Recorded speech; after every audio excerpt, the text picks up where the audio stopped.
doon sa presyo ng palay, talagang wala ho. Pagka ganyan, hindi na ho kami magtatanim ng palay. Sir Jay, maayong buntag. Welcome po ulit dito sa program Pulso ng Bayan ng SMNI. Good morning, Jade.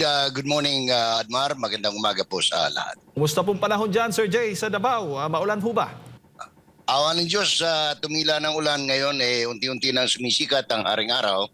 And hopefully, magiging maayos ito sapagkat kapag ka sobra ang ulan, sobra ang tubig, hindi rin maganda para sa aming mga magsasaka. Opo, opo. Ako, speaking of magsasaka, ang Pangulong Bongbong Marcos Jr.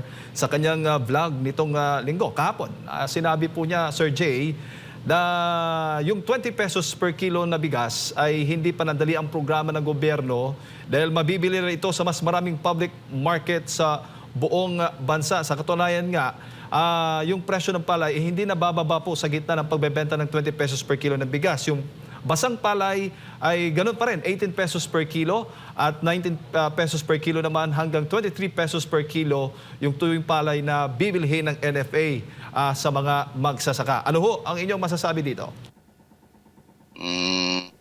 Alam mo, mahirap pa, hindi mo na maintindihan kung alin paniniwalaan mo kay Presidente. Nung isang araw lang, sabi niya 43 pesos ang bigas. Sabi ko, Maria Josep, yung 7.5 million families na Pilipino na kliyente ng DSWD, hindi kaya yung 43. Tapos ngayon, sinasabi mo 20 pesos na naman. Wala akong makita.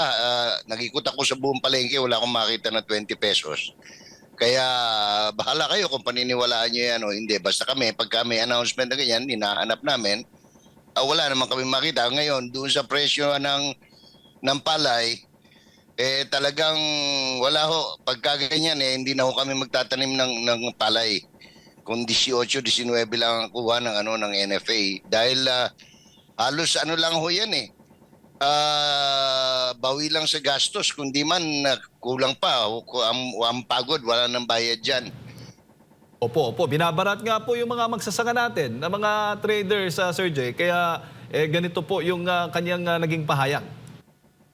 Ala naman ho talagang wala naman hong presyo talagang 18 Ang talagang bilihan ngayon dito halos sa pinakamataas na G's 12 sa basa. Oo, wala. Kaya NFA sa NFA kinakailangan dali mo sa NFA kung taga limbawa katulad dito ang NFA nasa Digos. Pagkatapos ikaw nasa Bansalan, gagastos ka pa sa trucking, wala na. Malulugi ka na naman, babaong ka sa utang. Oo, isa pa sa mga nabanggit din ng Pangulo, Sir Jay, sa kanyang vlog kahapon, tapos na. Politics is over daw. Tapos na po ang bahagi ng politika. Serbisyo publiko na ang haharapin ngayon. Ano bang komento mo doon? Kala ko tapos na si Eden Santos. Diyan tayo papunta. Oo. Wala. Maganda pakinggan sa tenga, pero sabi nga ng let us to see kung ano talagang, kasi ang dami ng ang dami ng puro ganyan, mga rhetorical statement, pero wala kang makitang tangible na para patunayan na talagang maayos na nga ang takbo dahil kapareho niyan, tapos na ang pamumulitika, pero yung mga kritik ng gobyerno, pinapatanggal nila, kinakasuhan nila, anong mangyayari sa atin? Di politika pa rin, wala pa rin serbisyo.